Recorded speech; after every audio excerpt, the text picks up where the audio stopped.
Bonsoir chers téléspectateurs, merci de nous rejoindre dans cette nouvelle édition que je vous invite à suivre jusqu'à son terme. Tout de suite, direction Sainte-Marie pour commencer, où cette île a bénéficié du plus grand chantier routier jamais réalisé à Madagascar, avec la réhabilitation de 89 km sur la route nationale S21. Ce projet a été mené par le gouvernement avec le soutien financier de la Banque mondiale. Il a été officiellement inauguré et remis à la population ce jour par le président de la République, Andry Rajoelina. Grâce à cette nouvelle infrastructure, Sainte-Marie se modernise et renforce son statut d'île parmi les plus attrayantes de Madagascar, avec des perspectives importantes pour le développement du secteur touristique. Natera Kutumav, Andra Zanjabe pour plus de détails. Depuis l'aéroport jusqu'à Îlot Madame, en passant par Ambudi Futach, Lokins, jusqu'à Ambudi Tafan et le célèbre bassin naturel de baignade de Sainte-Marie, les travaux routiers sont désormais terminés.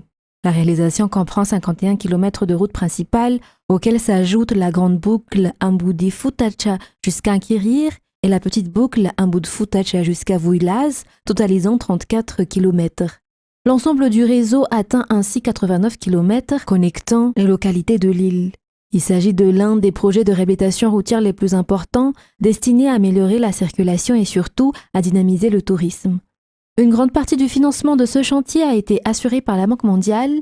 Son représentant résident à Madagascar a précisé que les projets sont définis par le gouvernement, tandis que le rôle de la Banque mondiale est d'apporter un appui financier, notamment pour les initiatives de proximité comme cette route. Depuis quelques années, nous vous accompagnons sous votre demande pour transformer les villes et les localités profondes de Madagascar. Et comme je le dis toujours, ce n'est pas la Banque mondiale qui vient et qui décide de quoi faire, mais c'est plutôt vous qui décidez qu'est-ce que vous voulez faire, et vous avez décidé de transformer Nosy-Be, d'appuyer le développement de Nosy-Be, et nous vous accompagnons.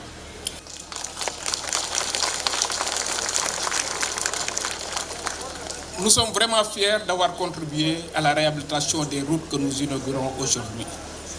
Grâce à cette infrastructure majeure, l'île de Sainte-Marie peut désormais se comparer à ses îles sœurs, comme les Seychelles en matière de tourisme, a affirmé le président de la République.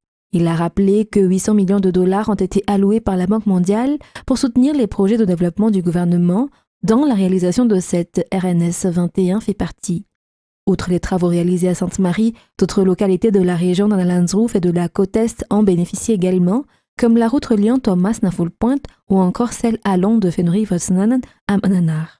C'est avec fierté et émotion que nous sommes réunis ici à Sainte-Marie aujourd'hui pour inaugurer cette route RNS 21 de 89 km.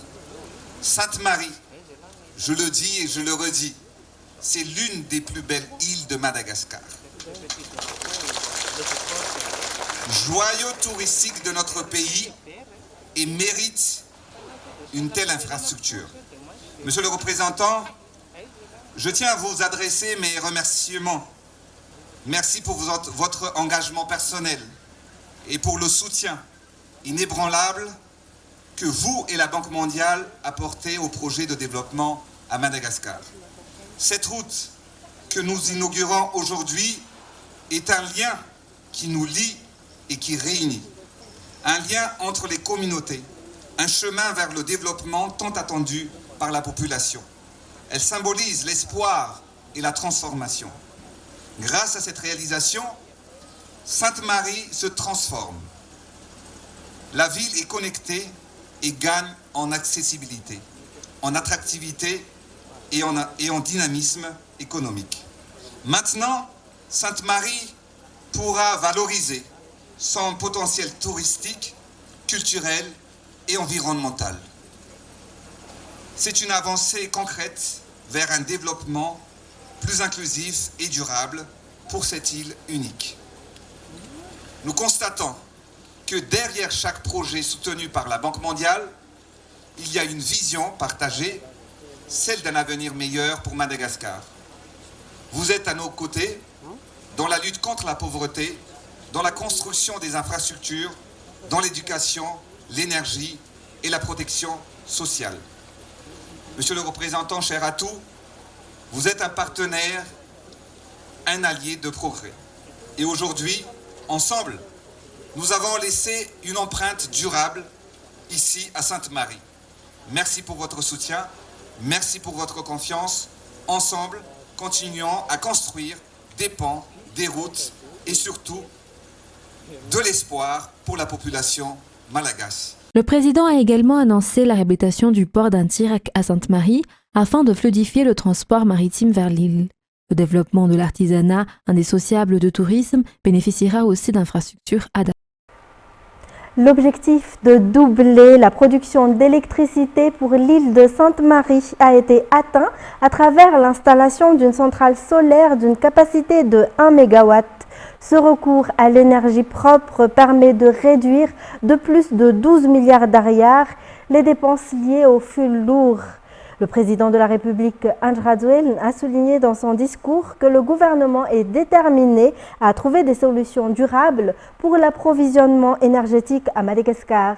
Il a également annoncé qu'il recevrait prochainement les syndicats de la Jirama pour écouter leurs doléances et expliquer la situation actuelle de l'entreprise. Toujours un reportage de Nadera Koutoumaf et de Andra Zanjabé. Sainte-Marie bénéficie d'un ensoleillement abondant tout au long de l'année. Le gouvernement actuel a transformé cet avantage naturel en énergie au profit de la population. C'est ainsi qu'a été mise en place cette centrale solaire s'étendant sur 1 hectare et capable de produire jusqu'à 1 MW d'électricité. Cette infrastructure permettra d'éliminer les coupures fréquentes, notamment en journée, et de réduire jusqu'à 12,5 milliards d'ariars les dépenses en carburant, l'île dépendant auparavant à 100% d'une centrale thermique. Le président a particulièrement insisté sur l'importance de la production énergétique en évoquant la situation de la Jirama. Il a réaffirmé sa volonté, ainsi que celle de son gouvernement, de redresser cette entreprise. Il a appelé les employés de la Jirama, prêts à collaborer, à travailler main dans la main avec l'État. Toutefois, il a dénoncé ceux qui politisent les mouvements de grève en leur donnant une dimension politique, déclarant qu'il ne les tolérera pas. Le chef de l'État a également annoncé qu'il rencontrera et écoutera les syndicats de la Jirama dans son discours ici à Sainte-Marie. Lors de son passage à Sainte-Marie, le président n'a pas oublié l'aspect social en lançant l'opération Vaccins. Pas moins de 800 tonnes de riz et des paniers garnis ont été distribués à 4000 familles vulnérables et défavorisées de l'île, accompagnés de kits solaires. Par ailleurs, en réponse à la demande du maire, le président a promis de remettre 5 camions-bennes pour la collecte des ordures pour la ville de Sainte-Marie. La visite présidentielle à Sainte-Marie s'est clôturée par la participation du chef de l'État au Festival des baleines, un événement qui coïncide avec la saison de passage des baleines à bosse autour de cette petite île et qui constitue un moteur essentiel pour le développement du tourisme local en cette période de l'année. C'est la 3e fois que le président Andry Rajoelina honore de sa présence ce festival. Une participation qui a un impact significatif sur la promotion du tourisme à Sainte-Marie. Nadera Koutoumaf et Andra Zanjabé. Sainte-Marie bénéficie d'un avantage notable du fait qu'elle est une des plus belles îles touristiques de Madagascar. Et dorénavant, elle jouit d'un atout encore plus important grâce aux infrastructures mises en place par le gouvernement. Parmi les événements qui font la renommée de Sainte-Marie figure le Festival des baleines qui a eu lieu en cette saison, marquant le passage des baleines dans la région. Cet événement redonne pleinement vie au secteur du tourisme, véritable pilier de l'économie de cette petite île et attire chaque année des milliers de visiteurs. Les projets de création d'emplois, notamment dans l'artisanat, viendront également renforcer cette dynamique. C'est la 3e fois que le président Andry Rajoelina honore de sa présence le Festival des baleines, un geste à fort impact pour la promotion du tourisme à Sainte-Marie. Le président a réaffirmé sa volonté continue d'améliorer et de développer le secteur touristique local à travers la réalisation d'infrastructures telles que les routes, la modernisation du port, ainsi que la création d'emplois dans les domaines du tourisme et de l'artisanat par le biais de divers projets. Les infrastructures mises en œuvre localement ont apporté un nouveau souffle à Sainte-Marie, en particulier dans le domaine du tourisme, réitère le député élu dans le district, tout en affirmant sa reconnaissance face à de telles réalisations dans sa circonscription. Ce dernier a souligné que Sainte-Marie n'est pas oubliée en matière de développement, la preuve étant la tenue du Conseil des ministres sur place pendant 2 jours ainsi que les travaux réalisés. Il a aussi demandé la mise en place d'infrastructures de formation professionnelle afin d'éviter que les jeunes aient à se déplacer jusqu'à Fenori-Fotsnanan. Le président a immédiatement donné une réponse favorable en ordonnant aux ministres concernés de prendre les mesures nécessaires. La visite du chef de l'État à Sainte-Marie s'est clôturée dans l'après-midi par sa présence au Festival des Baleines.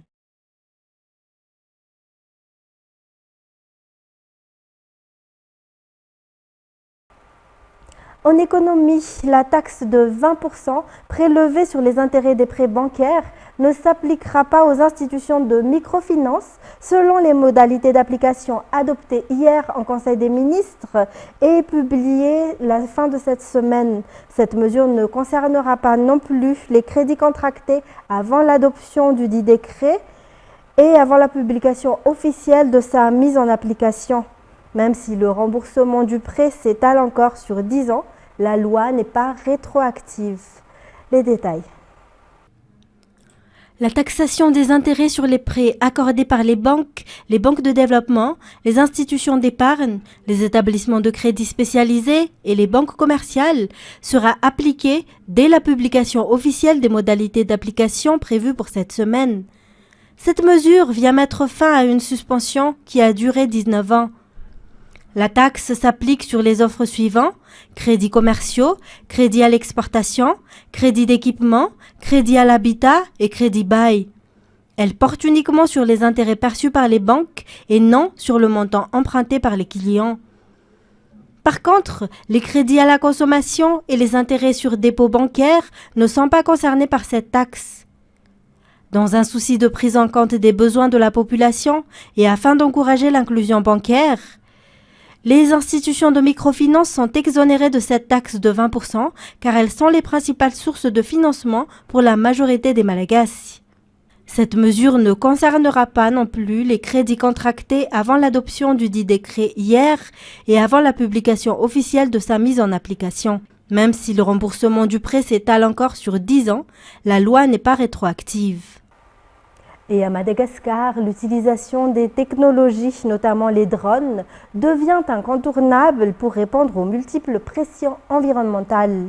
C'est dans ce sens qu'un partenariat a été noué entre le ministère de l'Environnement et du Développement durable et ses partenaires techniques et financiers afin d'assurer la formation sur l'utilisation de ces outils technologiques. Nyarvulat-Sferen, Braz de Nilsson. La biodiversité unique de Madagascar, composée d'espèces animales et végétales endémiques, subit d'importantes pressions environnementales. Selon les responsables du ministère de l'Environnement et du Développement durable, il est désormais indispensable d'utiliser des technologies de pointe pour y faire face. Parmi les innovations les plus marquantes figure l'usage de drones. Plusieurs dizaines sont déjà opérationnels au sein du ministère. Ces appareils sont utilisés pour lutter contre la déforestation et les feux de brousse, pour surveiller la faune et la flore dans les zones protégées, ou encore dans des opérations de reboisement à grande échelle. Cependant, les responsables tiennent à souligner que la technologie à elle seule n'est pas une solution miracle. Elle doit s'accompagner d'une collaboration étroite avec les communautés locales pour garantir une protection durable des aires protégées et des espèces endémiques. Ces outils sont déjà pleinement opérationnels et permettent d'intervenir efficacement face aux incendies ou aux fortes chaleurs. En parallèle, le renforcement des compétences des techniciens dans toutes les régions de Madagascar a également eu lieu. Un atelier s'est tenu ce jour à Antanmen. Il a permis aux participants de réfléchir ensemble à des perspectives durables sur les intégrations des nouvelles technologies dans la protection de la biodiversité et le développement durable à Madagascar. Dans le domaine de l'éducation, les jeunes d'aujourd'hui ne se contentent plus de l'enseignement dispensé à l'université. Ils s'ouvrent davantage à la recherche, selon le directeur général d'une université privée. Dans cette université, la plupart des diplômés trouvent un emploi immédiatement après leurs études, en plus de ceux qui choisissent de créer leur propre entreprise. Détails sur les images de Yves Janel. Au total, 394 étudiants issus d'une université privée ont reçu aujourd'hui leur diplôme de licence, master ou doctorat lors d'une cérémonie organisée au CCI Ivatu. Ils forment la 40e promotion baptisée Swamiar. Leurs formations ont porté sur la finance, la comptabilité, la gestion d'entreprise et des disciplines connexes. Selon le directeur général de cette université, ces jeunes se distinguent de ceux des générations précédentes par leur esprit de recherche et leur ouverture d'esprit. Les jeunes issus de cette université bénéficient de nombreux avantages, car la plupart d'entre eux accèdent à l'emploi dès la fin de leurs études, en plus de ceux qui souhaitent poursuivre leur cursus pour obtenir un diplôme supérieur. La 13e promotion a parrainé cette 40e promotion dénommée Swamiar. À noter que plus de 9000 étudiants sont déjà sortis de cette université, dont de nombreux hauts responsables du pays. En social, le tarif le plus bas pour faire circoncire son enfant en cette saison hivernale est d'environ 30 000 ariars selon les parents.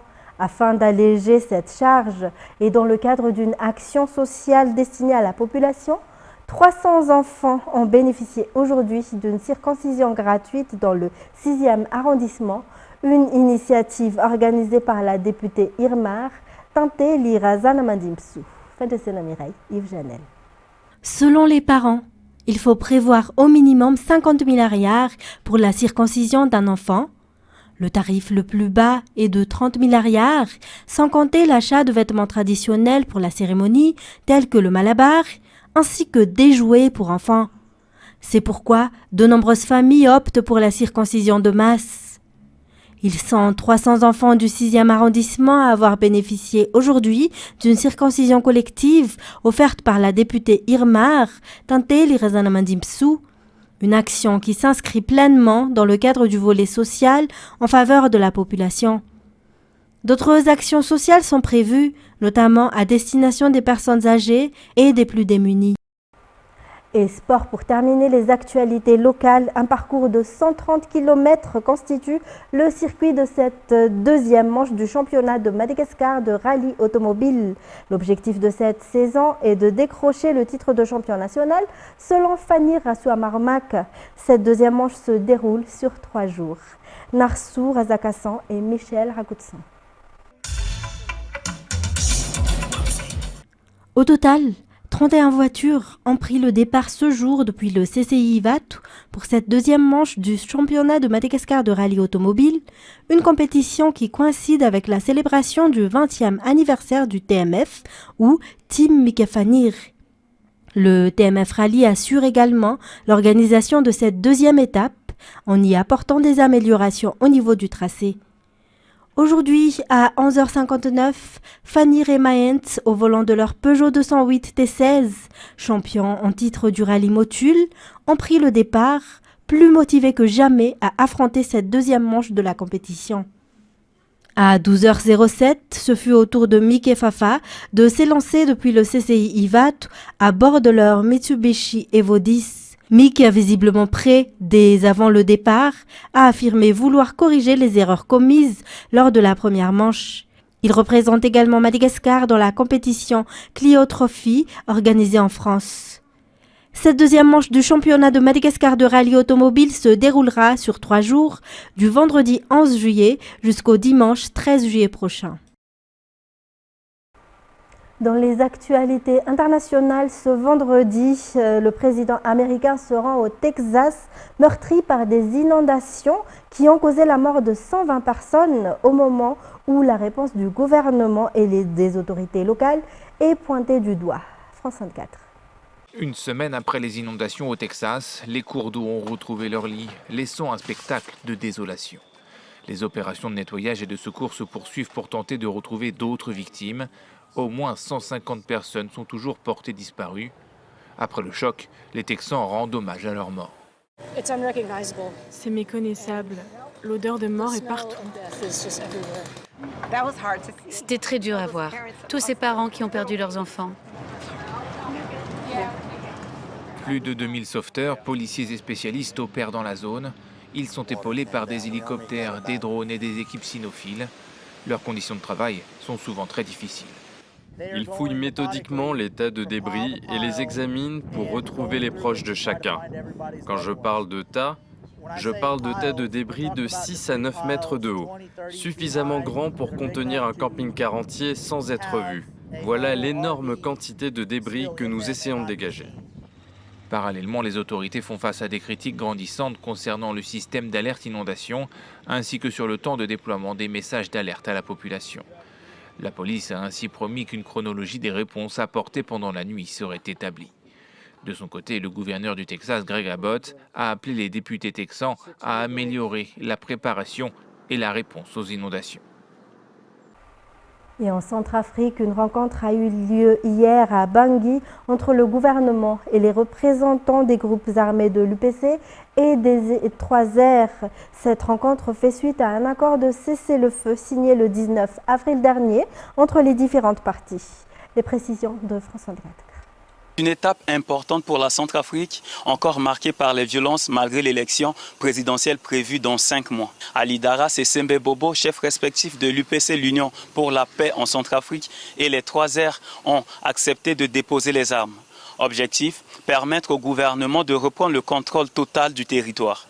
Une satisfaction pour le président Faustin-Archange Touadéra. Leur décision solennelle de cesser toutes les violences, de faire revenir tous les éléments de leurs groupes respectifs dans la République et ainsi apporter leur contribution positive au développement harmonieux et apaisé de notre cher et beau pays, nous conforte dans nos efforts inébranlables de ramener la paix et la sécurité par le dialogue.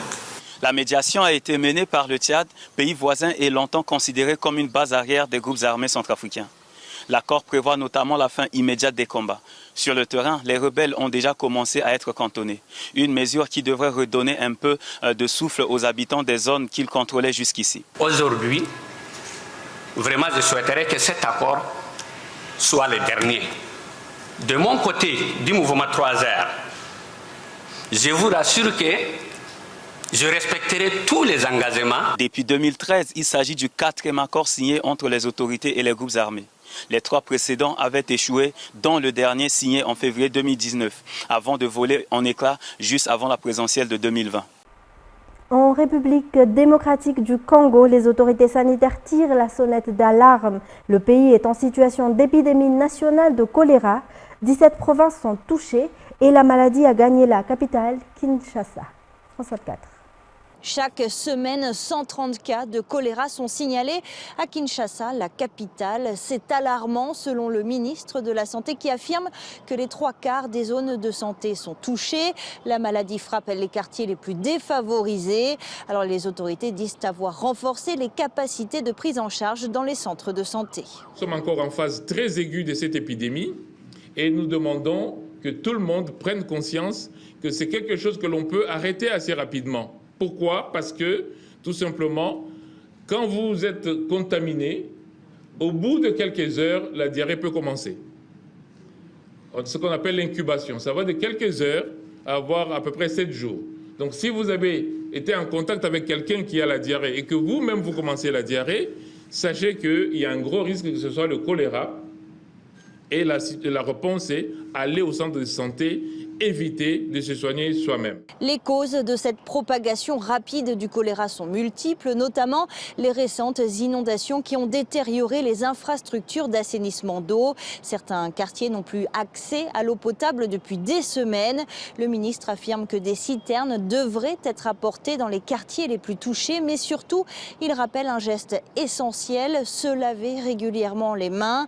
Alors au total, 17 provinces sont touchées par le choléra. 33 000 cas ont été signalés dans tout le pays depuis le début de l'année.